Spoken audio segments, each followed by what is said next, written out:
Bamisusu babengi yango sabotage. Asali yango nanko to ndenge nini.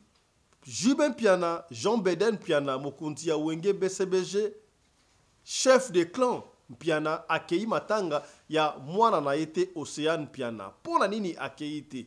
To moni kutu pe na matanga o esalamaki na Kinshasa ve mortuaire. Juben Piana azoko sala na yeba selfie. Mais to monaki comment est-ce que Juben Piana azalaki inconsolable na matanga ya Séguin Mignon. Est-ce que Séguin Mignon vaut mieux plus que Océane Piana? Pourquoi Jean Bedel akedaki matanga te na France ya mwana na ye entre parenthèses Océane Piana? Yango tokosolo yango awa na émission ya lelo. Suivez. Ozo snapper na yo. Oh, ozo jet privé. Azo loué avion. Oh, akete pour Fati Faraki matanga. Non. Nicole Ongondo ebi vérité. Pourquoi pas Chiraki matanga te? Au moins, biso basi. Toi, tu vas rendre ba mauvais service na vie. Soki mwana aza ya mutu ya pusu. Yebise que papa na yo amuta pusu. Parce que l'enfant n'a pas demandé à naître déjà. Et c'est pas l'enfant qui doit porter les choses sur son papa. Papa va vous présenter mais malheureusement, Nicole Ongondo a présenté à Océane JB. Et il y a un boti a pessi maman moi na comme un piano. Et papa chéri n'étant pas sûr de cette paternité, yango ba salaka ADN à âge à 4 ans. Et Nicole a eu des résultats. Et bimara mwana ya JBT na âge à 4 ans. Jiba bomba secret. Parce que pour naye a koka qui te ko blessé Océane. Parce que Océane déjà est que JB papa naye. Dit papa chéra garda secret. Et a gardé secret même na famille naye. Ba papa le qui ne va pas bingi. Mon wapi, yo ba ko ya maradi. Azo peut ça ba raison. Si finalement il n'a pas eu de choix que de dire la vérité tant caché que Océane n'est pas ma fille. Tout ça. Est-ce que si Océane Piana n'est pas la fille de Juben Piana, est-ce que c'est vrai que Miss Nicole Nde appelle ça comme Wane Piana sans pour autant Jean Bedel Yemoko Ayeba? Kasi, ce que c'est là qui bongo, Ayeba qui paternité depuis 4 ans. Pour la nini Aïssa qui attend maman la bangote à bomba kiango. Liwa ya Piana, Océane éthiquement absurde. Na bamboka lokola France, lokola Afrique du Sud, Europe ba pays développés. Osa sûr que mutuka e koki kokuta mutu ba yebana te. Mutuka wana ekendaki wapi? Mutuka wana ezali wapi? Tokosola yango vérité awa na émission ya lelo. Kaka na émission lelo ya tokota de sayo prophétie ebimi lisusu pour la légende ya musique congolaise. Quadra Koraman, Kofi Olomide. Ndeko oyo apesi prophétie et loko ni ndeko komela Kofi Olomide ane oyo soki abongoli motema te. Tokolanda yango kaka na émission ya lelo. Toujours na famille BCBG ba dire sortie médiatique dernièrement ya Roger Ngando o alobaki akutalaki na leader orchestre moko boye atalisaki ye awa Juben Piana bazongani na Weranson. Est-ce que Roi de la forêt a koki kotiela Juben Piana poisonté et sali polémique? C'est ainsi que Mwana Mboka Roger Ngando azonga ki pona a recadrer, a expliquer royalement ce qui s'est passé na makambu wana. Tokosole yango awa kaka na émission ya lelo.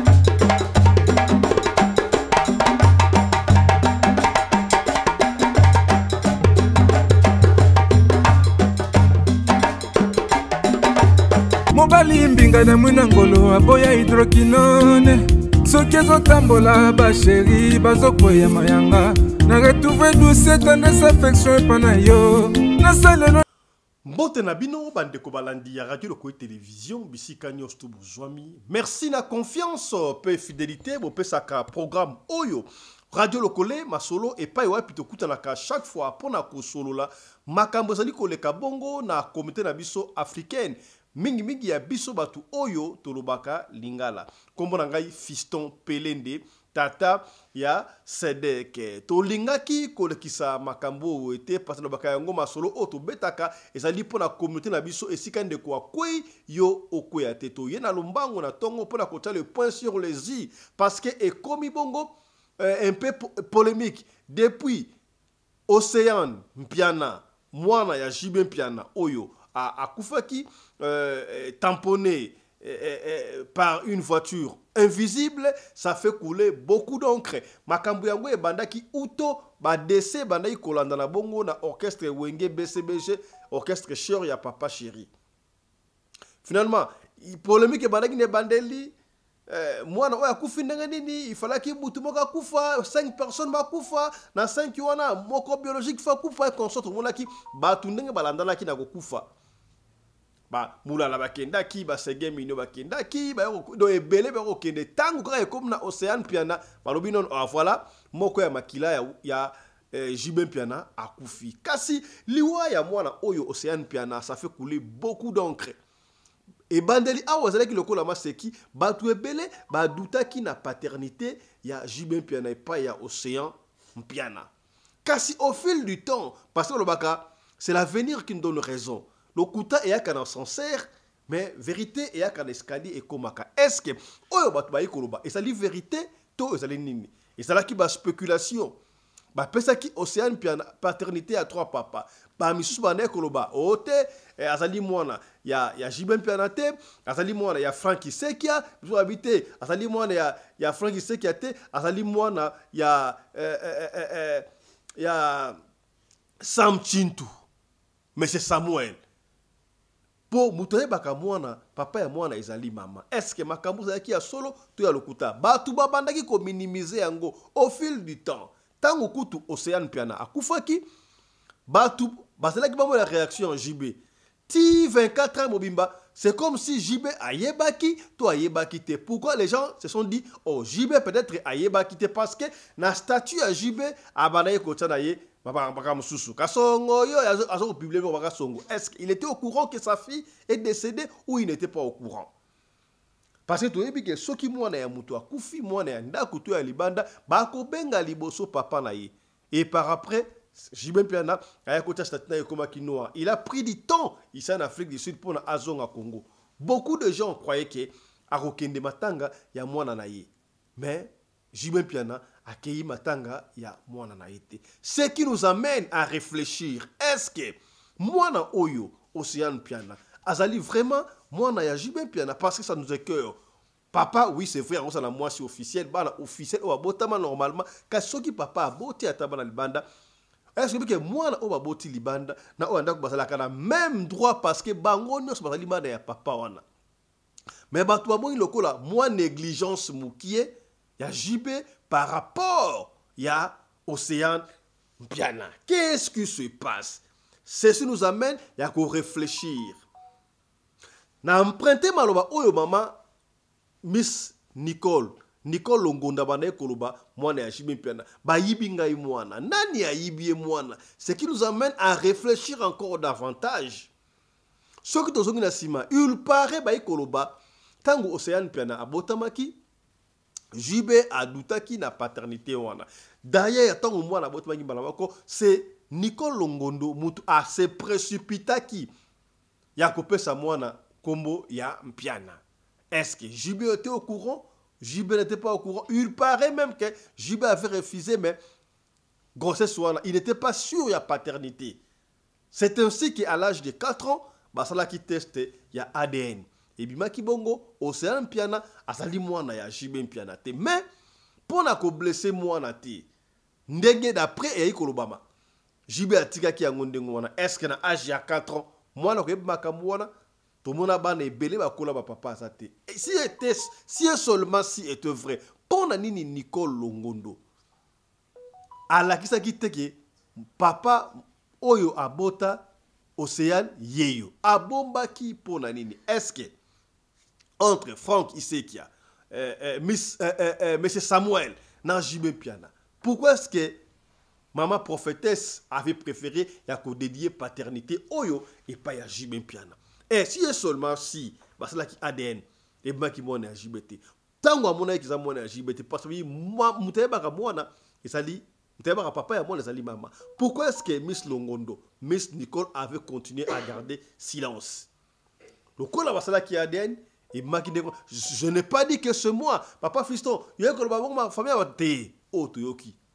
Parce que l'investigation est salami, donc au tchela yo audio, il y a concert on a mis so oyo sali investigation, ba propos oyo ça n'engage que yemu to sali investigation, ayebi esikanini o ba pesa ki information ana. Biso to doit corrélater oyo to sur ba spéculation. On a essayé de prendre des informations par-ci, par-là, tout tient ensemble pour la diffuser. On ne dit pas que c'est que nous disons ici, et ça lui vrai, et ça lui parole d'évangile, alléluia, amen, té.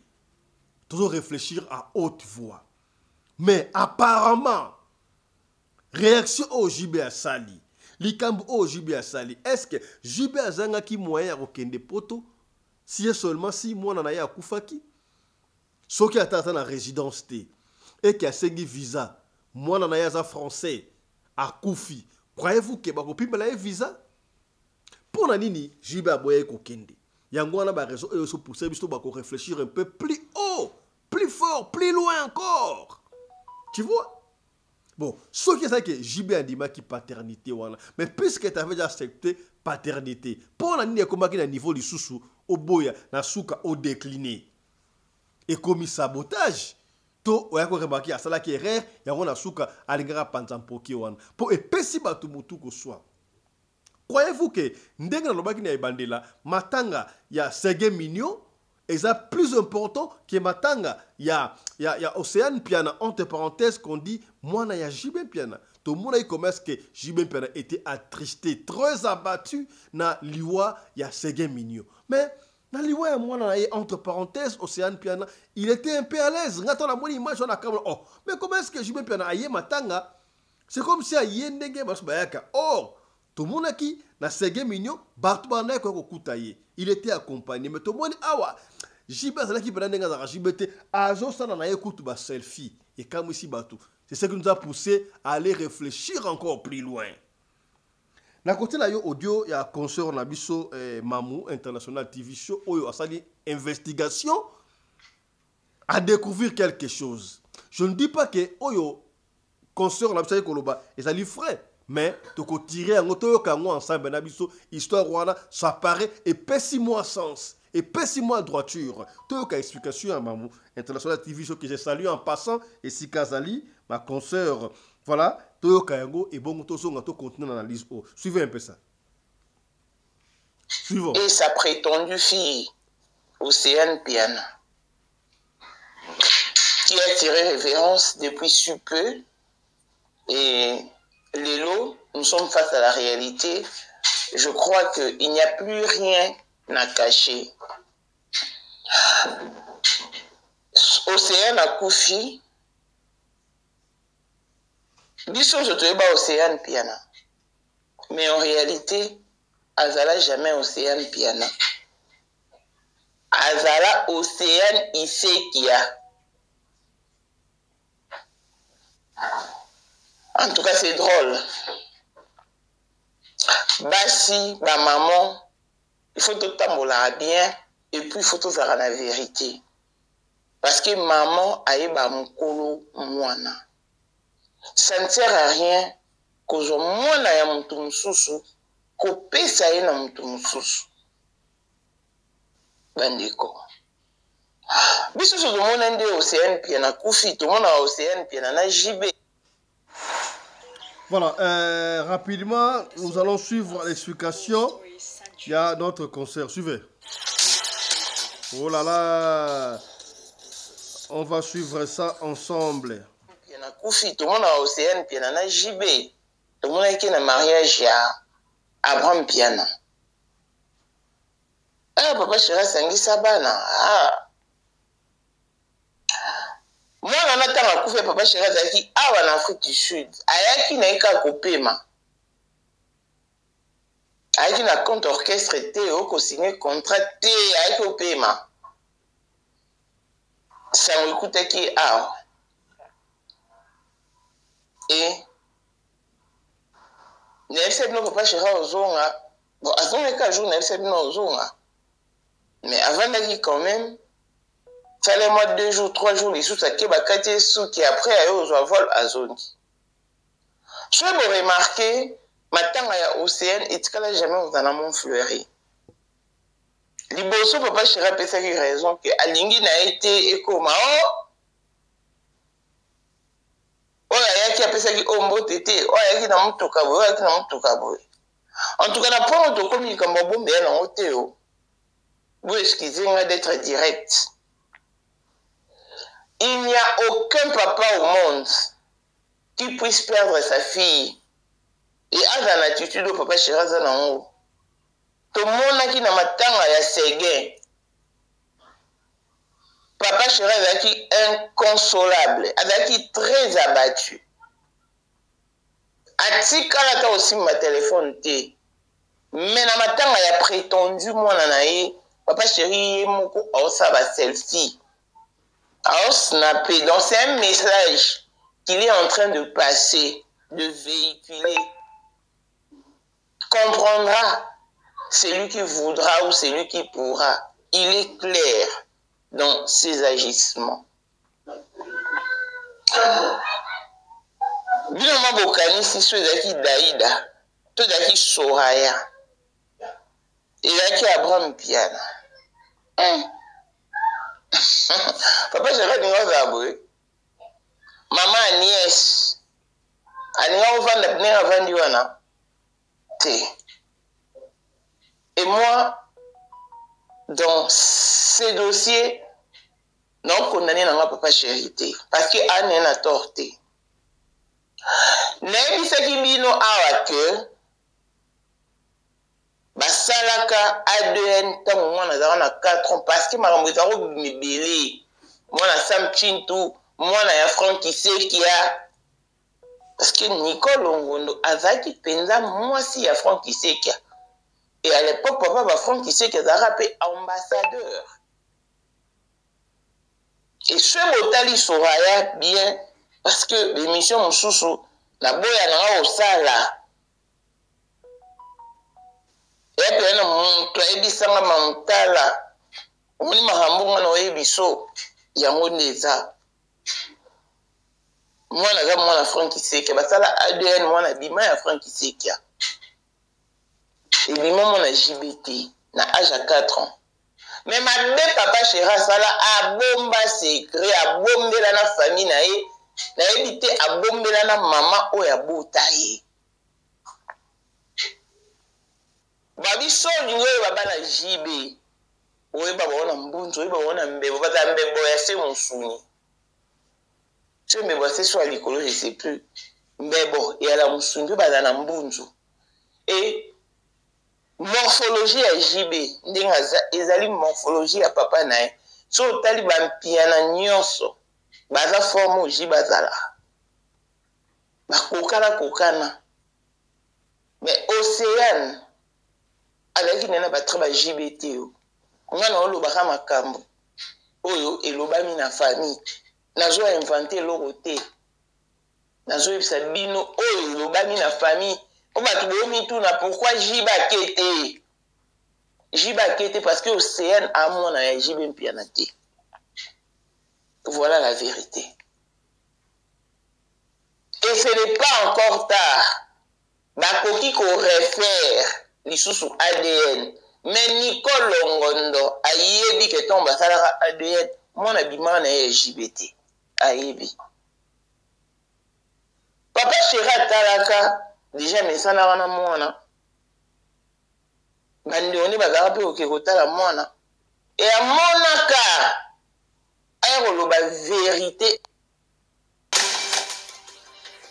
Voilà, là nous suivons intervention. Il y a notre consort Mamou International TV Show. La vérité est wana. Amonaka a quoi affecter moi. Et à boyaka quoi affecter moi. Yango dara beaucoup la Océane, le rôle la fille adoptive.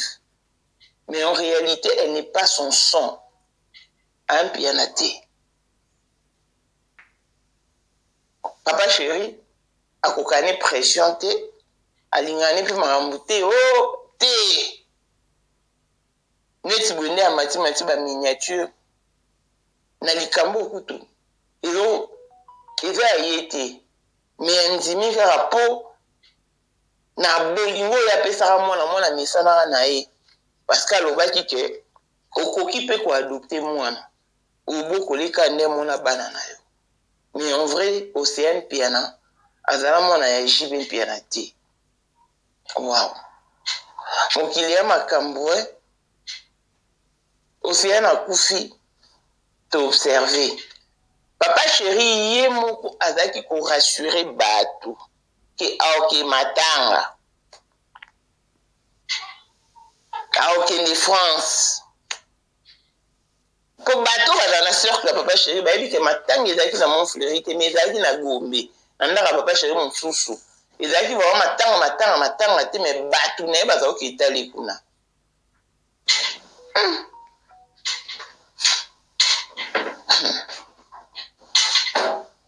Et, vérité au bimalelo, bah, n'est quoi, papa chéri, bah, papa les kinae, bah, bengi, bah, mais n'est pas au comate.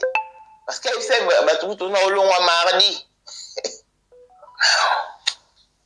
Et l'autre batumsou bakamu babi, est-ce que babi que papa chéri azaka na kin batumsou babi a ne dit pas ça babi oui allons était mambo bimi à la famille papa chéri moi lobi que moi na azama moi nité. Waouh. Bah non connaît ba papa les kini au fait ba to binga babi. Mais il y a kananu yo il faut okende ko saka na cimetière il y a zoko so ka na roya ti la dernière minute ayo beta ba en vérité asoli pemba bien moi na ngate basimbi mon tout ça mo babi mais pourquoi il y a ça tout habité na boya rande ko affecter moi là mais na ko sala au delà ya o bosi ngate parce que maman na yebi ke tonto sala ADN mon na za ya ngate non famille la simi mutu batikali mkomo mlai dikolomo mkuse bafon lika minoko bazoka mozole kila bango. Voilà. Si on peut comprendre pourquoi est-ce que papa chéri Jibin Piana a kendaki matangate si seulement si analyse oyo concerne la bisa sali ezali ya solo mais epesi moi sens parce que on ne peut pas accepter papa mwana na yo akufi azala musika azala mwana ya ndako azala libanda okeite possibilité ya okende ezali mais okeite. Alors d'une part Jibin Piana Jean Bedel soki andimaki ke ko affecter mwana te de son vivant ndenge mwana ndimaki amonaki lokola papa déjà adoptaki mwana wana. Il allait continuer jusqu'à la dernière demeure. Mais pourquoi ces sabotages na dernière minute? Quel message? Pour la nina c'est qui moment oyo pour na abimi sa vérité na monsieur Abato. Est-ce que eza moyen oyo Jibin Piana a voulu laver ses mains? Eza moyen oyo Jibin Piana a longwa na bakisation o ba ko accuser décès, il y a Océane Piana percuté par une voiture invisible. Tout ça, il y a des questions oyo et nous en avons réponse. Alors, Miss Nicole Longondo, si seulement si basala qui teste ADN wana, ayebaki ke mwana azali mwana ya fin qui sait. Alors, preuve ezali wapi? C'est vrai, on ne va pas rentrer dans les détails. Siko parce que soy to ADN ya jibe batali ba monike mi ya jibe parce que jibe alingi basala ADN. Est-ce que ça qui confrontation entre Franck Isekia na Jibin Piana na Sam Sintu to ba ça ya JB ils ont conclu que ça va net ça moi na JBT asa moi na Franck Kiseki tala kunseki tala kumamba zo mo esika impasse zo wuta si seulement si JB andimaki il fallait ka kende nango ti na ti baike baikoloba ça va loko ezali boye loko la JB ebeke océan azamu na ete andima yeko bokola ye etangu ya suka tangu nzumbu ya wenge ko senga abi voilà sikoyo na mega ko zwa ebole o na pesi ya nzungu ya wenge musika wana lokola ba azamu na ngai ake na compte ya bana oyo basenga ki entre parenthèses disparaît bana biologique. Est-ce que c'est vrai aussi ça? Tout sur la haute voix, tout réfléchir à haute voix, tout sur la PPMB. Dans le pays développé, l'Afrique du Sud, la France, la Belgique, les États-Unis, c'est rare. Moutou, tout à Moutou, pratiquement une semaine, 10 jours, jusque là, ils ont retrouvé Moutou Kawanate. Ça, c'est que le phénomène. Ça, c'est que le phénomène. Yaboye, ogoki masuka leki absurde yebanite me makambu oyo ya Océane Piana ba komi yango tina ba journaux ba bon na kakate na yebite France et communere ni ka France to yebi mais en Afrique du Sud ça ne va pas passer. Na Afrique du Sud coûte obobi mutu bozaka ablo mbale ya 5 jours ebele ba ko joyeux siko zali na yebite ba sa système nini mais oyo na pays ko la France kene kaka boye mutu ko an invisible. Bon, quel contrat il y a eu entre Miss Nicole Longondo, prophétesse de son état, Ndengalobi, na JB Piana na habité. Parce que ma parole oyaye ba yibinga mwana. Et ni kolubani. Ils ont pas ça sur mutu ko soit.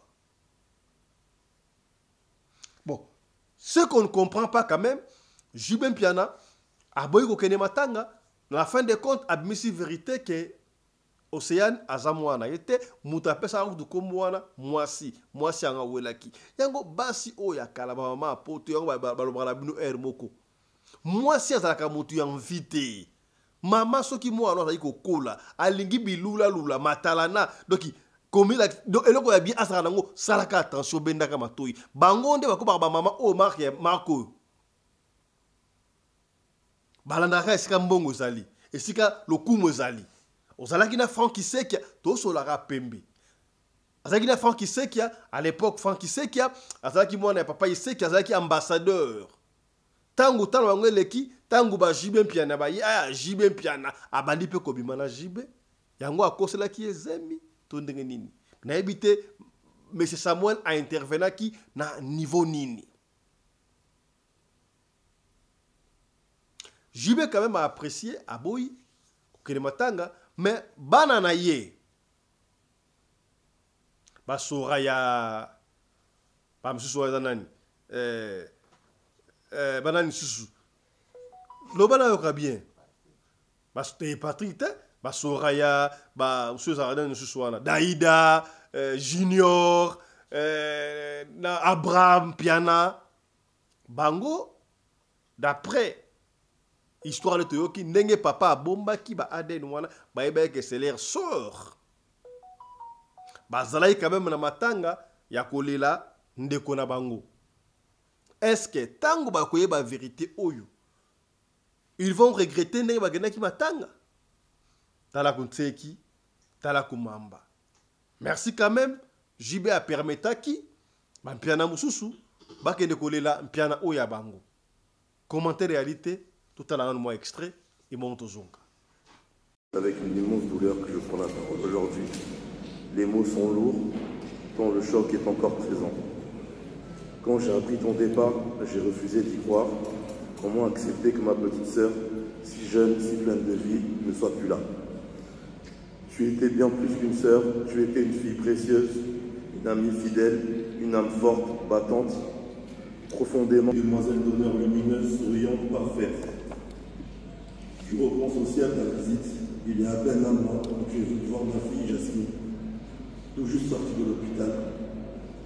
Tu avais dit qu'elle avait de la chance d'avoir une tante comme toi, Et tu avais raison. Malheureusement, elle n'aura pas la chance de grandir à tes côtés, mais nous lui parlerons de toi. Et elle apprendra à te connaître à travers nos récits, nos souvenirs, nos photos et tout l'amour que tu nous as laissé. Je me souviens aussi de nos débats passionnés et de longues discussions sur la vie, sur nos rêves, sur nos peurs. Tu aimais ta famille profondément. Tu faisais tout pour être présent pour chacun de nous. Tu voulais devenir la meilleure version de toi-même et tu étais sur ce chemin, mais la vie t'a arraché trop tôt. Dans ces moments, les questions se bousculent, les réponses manquent, mais nous remettons tout entre les mains de Dieu, le maître du temps et des circonstances. Ta perte a une épreuve immense pour nous, pour nos parents, pour nous, les frères et sœurs, pour tous ceux qui t'aimaient. Alors nous allons prier ensemble pour toi, pour nous. Je sais que de là-haut, tu nous regardes avec tendresse, veille sur nous, Océane, et sache que nous nous retrouverons un jour. Nous t'aimons infiniment, que ton âme repose en paix.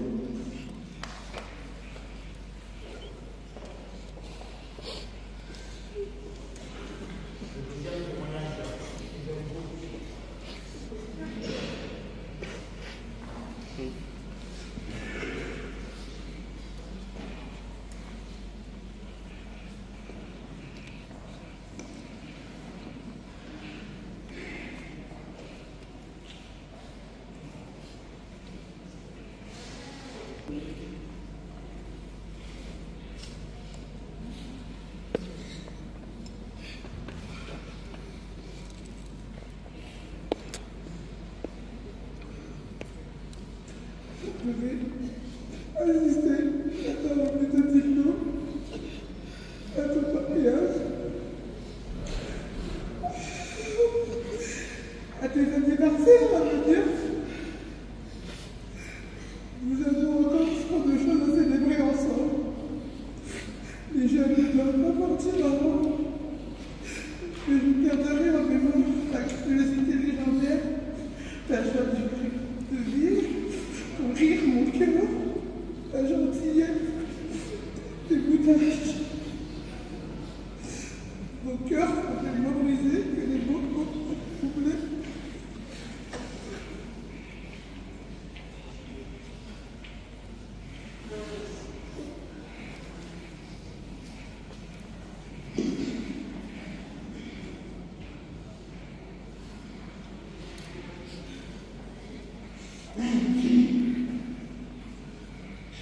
Parce qu'aujourd'hui, nous avons perdu notre nièce, notre cousine, notre soeur et notre fille. N'hésitez pas à nous soutenir et nous encourager dans ce projet. Si je devais décrire Océane, c'est comme une personne inventive et très attachante. Et quand elle est une personne, c'est avec tout son cœur.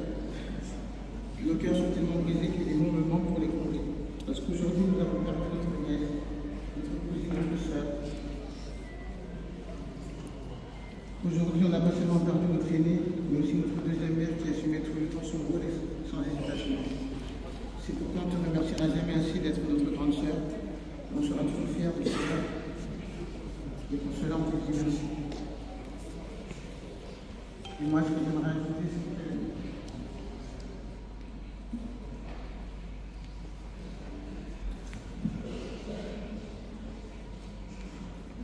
j'ai vu aussi un mercredi, 2 jours avant l'après-midi. Et c'était une après-midi que je ne pourrais pas décrire. C'était comme si elle savait, j'arrête pas de me répéter ça pour aller bien, mais c'est comme si elle savait qu'elle devait partir. Parce qu'on a passé toute l'après-midi, elle m'a parlé de tout le monde, et elle n'a pas arrêté de me répéter qu'elle était en paix. Elle avait fait la paix avec elle-même et tout.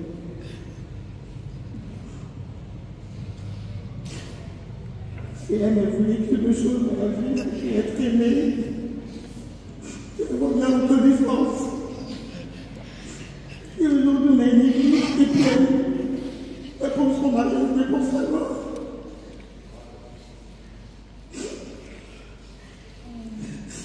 En tout cas, elle est en paix, c'est tout ce que tu as dit.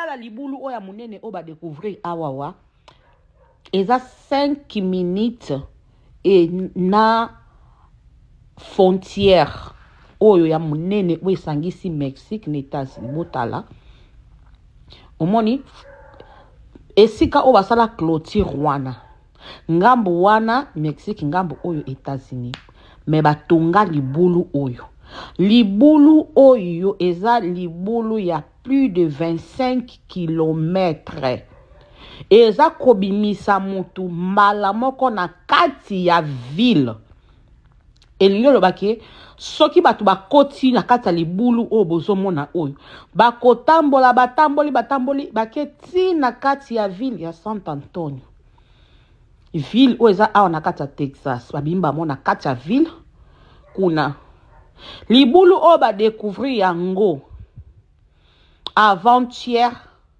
kande bengana batu mutuka moko boye chaque fois police a comme comprendre que mituka eya kaka kobeba awa ba grand car ebeba kaka liboso ya libulu oyo ba grand car ebeba kaka liboso ya libulu oyo ya munene bana mama police habite grand car wana tango etelemi police habite ozo aye ko telemisa chauffeur problème nini ote pine nange baby nazozela batu ya compagnie baya ko aider ngai po na ba changer nga pine police alobi oh ok tokozela ti batu compagnie ba ko ya po ba changer yo ndebe mitema na bango ebetaka babeti abi non fungula kasi mutuka lo na sima totala ndenge nini ezali kandi bazosa bafui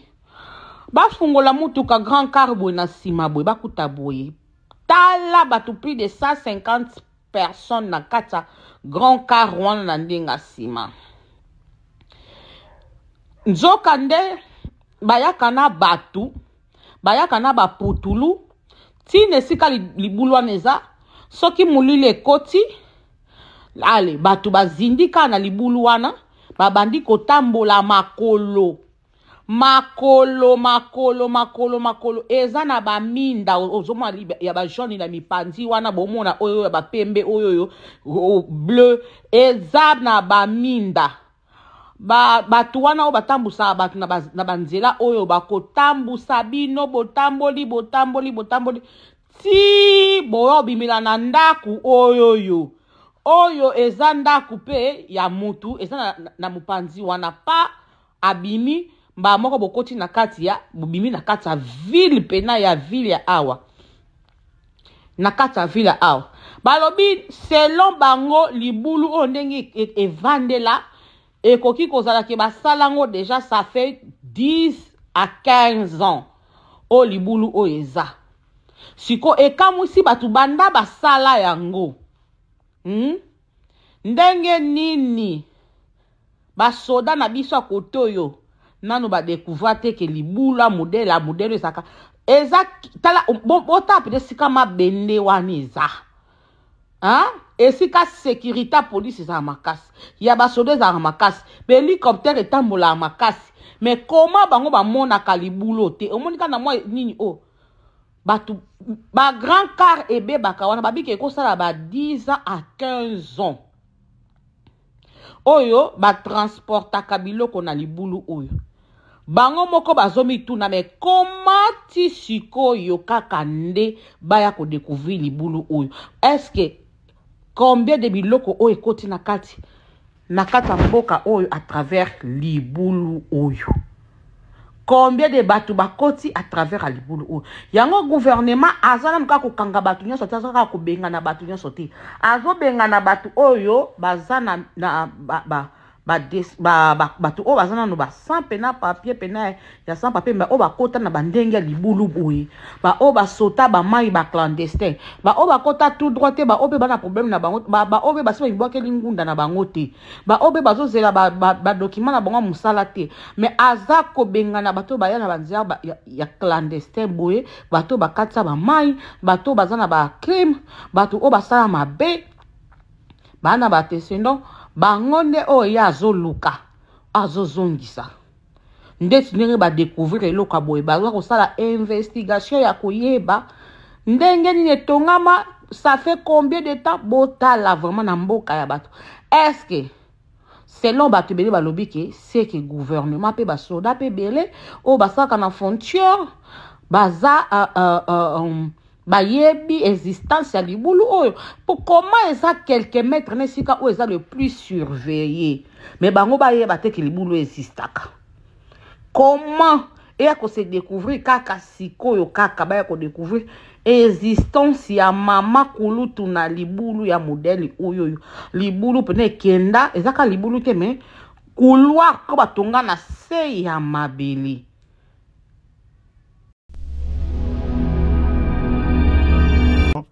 Mituka oyo yo namoni ba Porsche biloko mokili ya yo ya mokili biloko mokili okana mbongo kaka bongo le bania mabonza arisa tala mabonza ya boy arisa mabonza ya boy te oza biloko nzambe azosala pamolaka la mosala nde tozosala eza na biloko mokili na obandimi baopesaka na bandimi te mpo nga moko mona somba église ya arche nga mona futa mbongo na nga na somba arche nga mona somba esuma nga mona somba babiloko tu ya arche na mwasi na nga tosomba topesa don ok na kati ya église na kati ya église arche de noe nga mona somba mais nde toloba boye bandimi baza ebele te na église baza yaka dimanche jamais eza yo moko plein d'abord nga moko d'abord na mwasi na bana to akomi zwa protocole zwa intercesseur zwa toza ebele plus de 1000 toza ebele lelo tokoloba nini prophète de la nation en tout cas mosala nzambe ezofuta bon nga mosala nzambe eza mpona kofuta te mosala nzambe ezopesa nga crédit notoriété et puis ezopamolanga du fait que naoservir nzambe azofongolanga banzela nazoenvie ministre te nazoenvie motu te nazoenvie eloko te lepe oyo azopesa nga bana bazotanga bana bazobokolama bana mpe baokende bapoto na ngolo ya nzambe moto ayokele mawa apambolinga donc c'est ça mosala wana eza vraiment très crédible epe eza bien. Ok. Prophète de la nation mbala suka osala miracle na kati ya église toyemona na miso ya bato ezalaki quand naoyeba te miracle esamaka chaque jour miracle ezaka pratique atamboli te moto abongoli motema ya miracle ndeti soki opesa biso témoignage na leader ya misi télévision koka atambolaki ou bien aveugle bonga bamiracle nde bakoka wana eza bamiracle ya mike wana nde osala yango kala bamiracle ya mike bamiracle oyo eleki minene ezali biloko neti moto na cancer abiki motu neti na cancer abiki prophète déjà obikisa moto ya cancer oui kane na bandi naoteya na arche moto abiki na états-unis ozotunanga babiloko ezowutaka pe fo tuna question te pourkoi ozotunanga babiloko omoni kutu mosusu te place eza te ya plus grave eza koleka oyo eza te oyebi te tuna bato nanga bayebi donc mais moto abiki na cancer atika na 3 jours 1 mois akufa nga na arche naoteya ye na états-unis abiki prolonger vie te abiki baketesa abiki epi asali masolo virement kaka esili nzambe na yo ya monene nzambe na yo monene esili c'est ça Dieu nzambe na yo mpe otamboli nanga oyebi makambo yango ebele ata owangani nga sikoyo mpo toala podium. Ok.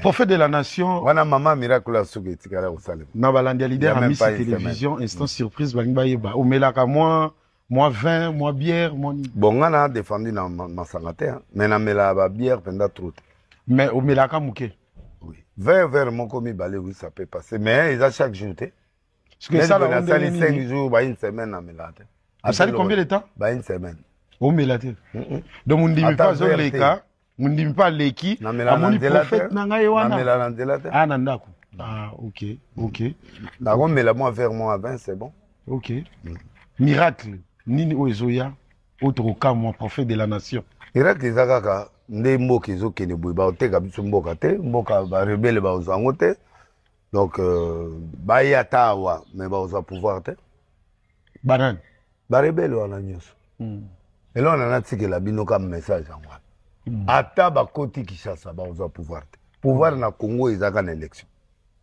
nzambe akopesa so pouvoir na mindoki te à part Mose donc nzambe alakisika wana c'est le plus grand miracle au Congolais bazobanga baovoyager siko bazobanga mais siko nzambe prophète aza incapable olakisa bamai nde ezotonda na ville ya Kinshasa wana ezali politique ya salubrité ya gouverneur Quand etali nango nzambe te. Bapese 5 milliards, bapese 5 milliards et pas ministre de la finance. Pour ça banzela. Baegou banini bon tout ça, c'est à lui de gérer ça. On est à de Jésus que tout est tout mec à de Jésus na katwala. OK. On est à gouverneur de la ville. OK. Prophète de la nation national, il te perd. Prophète de la nation. Na miracle nyonso sala na vie. O kuti ya bien okoka ko pesa biso témoignage. Tango bazwaki yo batiaki yo na ton nom, batraitaki yo pour se bebaki pourquoi pas na miracle yo moko changeaki yango. Bon wana mona ko zo sala ba publicité ba produit ozo pakola. Nga pakola produit te.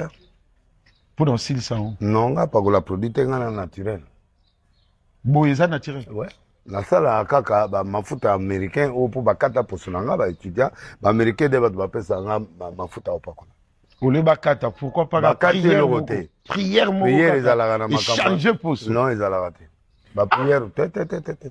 Nda wabilo mtu nzamba sa pesa mayele na bato. Ezane to kati pota otie microchrome te.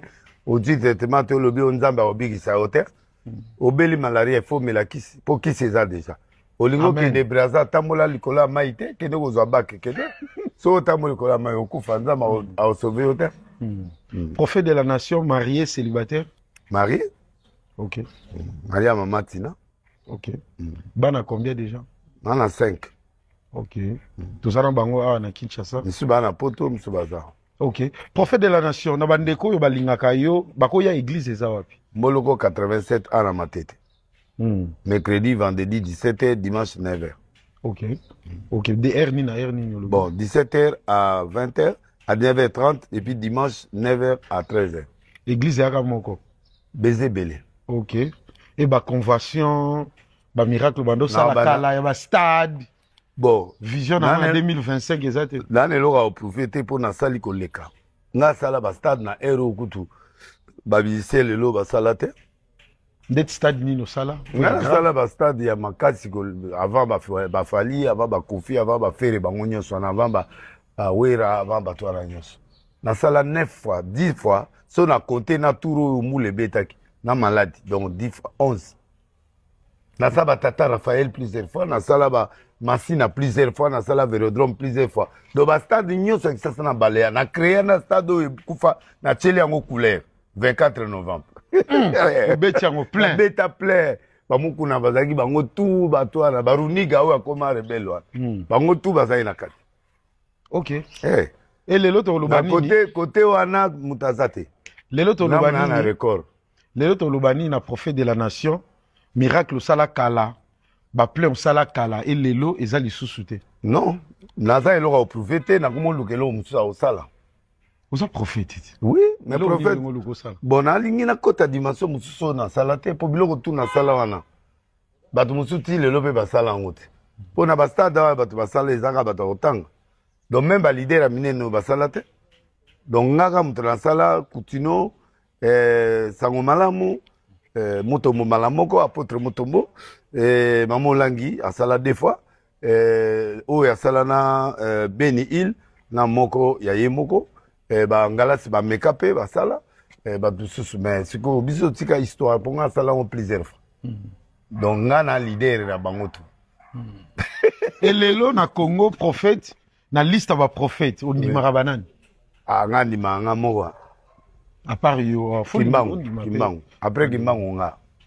Bamsu bazate. Bazali. Mais moi na ça ba on publicité ta. Mais comment ba mususu bande ko musu bandi makayo. Tenga pe ndimi ba on est ba konde nandi magaet. Ah, prophète konde. Ya lilo ba nandi magaet. Kai moko. Ah bonga na ko sa mutu publicité ya wate apenga mbongo te. Na ya ka bonando tango ba tuba ya kunepa na. Toza ngata tumbati. Prophète de la nation, sali ba voyage belé. Na yambi na Paris, je pense ba 2 ou 3 fois, OK ba États-Unis, mais na zeli na mona ta date moko événement na monité. Na la campagne na Paris au Bossel. Avant yo na ça ba LC, clair. Après yo na la campagne na Yakala. Té. Nicolo na utaki ba 3 mois. Na la campagne na Paris non? Na Saint-Denis. Oui. Non, pas na Saint-Denis na moi kati kuna koto ba salo ba passer lo la bazala. OK. Na la campagne wana, il y a 2 jours. Plein. Oui, bah toi qui. Miracle salimaki. Ah ouais. Prophète de la nation. Okolo bandenge nini na Kinshasa awa ata yo papa sozana cher ba prophétie na bineza mabala ba voyage na ba mbongo o ezoya mais na poto soko ye pourquoi pas bopesa biso ba même prophétie nga beta nyonso partout te na poto otikala oyebisa nga te ke ozomona ba voyage pa na nga non na voyage na Paris peut aucun voyage mo bénéfique l'état mais oyebisa nga te mais on dit matin o sakole on dit oyake sakole te oyake ka émission oye sakole nga na obeta nga tande to telemia nga na problème kande o mela bière na mela bière te o sakolela nga na ndima na meli ça le logo te nga kwiti yo kwiti to so na kwiti jamais nga jamais na kwiti na respecter principe ayo mela après maman Nzambe te nga d'abord na mela net faire ngona ko mela na qu'il tete avant qu'il tete jour à qu'il tete nga maman Nzambe za sacré OK so na okendelo ka Nzambe jour wana to za no nani na kipate donc naza vraiment discipliné maman Nzambe. OK. Prophète de la nation. Ndenge zo salela Nzambe boye, eza normal. Musicien moko profonde abwaka yo. Eza normal. Oui. Net banani babwaka yo. Afali, ba Kofi, bango tout presque. Relation na ona Kofi Olomide. Tout ça bien. To be mana moi période mo mais toi bien. Prophète. Yo moto na Nzambe beba na. Kasi ye patina batu batake nganga pe la répliquer. Ponga zo betinga na obeta ata 900 émissions. Oh, na otikate 900 ti bato sali c'est le fait. Okotikate Nzamba jige yo moko ya ma mutsunga mona traitara Nzambe. Okolo bani na ba Congolais nyonso ba Olanda biso partout ozali na mokili bango balinga. Okona sisi question te na sisi te. Te ko simbanga te na sisi te. Okolo bani na ba Congolais ba Olanda. Oyelanga liga. Na poto elingelo mo en tout cas mission na sisi question te. De là na sisi sakate. OK. Oyelinga mama likele makufi na sekwe. Est-ce yo oyelanga kopa boy vraiment. Oh parce que là, on pas là. Maman. Bandero Balandi, Tosuki Awa, pour Natongo et Lelo. Merci de nous avoir suivis. Mais on se retrouve tout à l'heure là, à 14h pour la deuxième session. Il y a émission Nabiso, Radio Lokole, Masolo, chaîne Nabino, Radio Lokole TV. Yom Douta Nabiso, ceux qui ont dans le soleil, qu'on peut ça. Benga Biso, au père du Sona. Ceux qui ont Zubisote, comme Tung Samate. Ceux qui ont Zubiso, ça va. Au Zubisote, Tika Audio, Tokoka Lisona Yo. Comme se doit. Merci à la grande équipe de la radio Lokole Télévision. Je vois la caméra, c'est Winnie Larise Pelende qui est secondé de Claudine Larise Pelende. La lumière, Miguel Larise Pelende. Lumière 2, c'est Joseph Larise Pelende.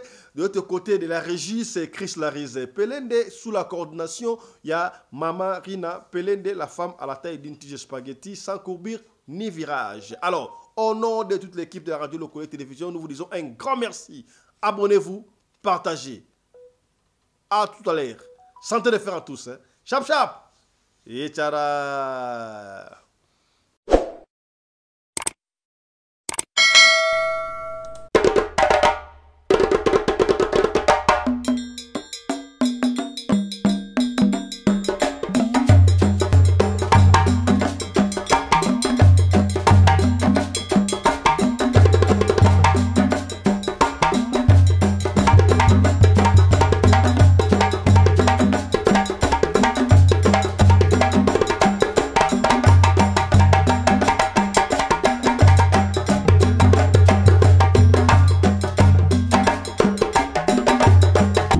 Mbinga na mwina ngolo aboya hydroquinone soki ezotambola basheri bazokoya mayanga na retrouve douce tendresse affection epa na yo.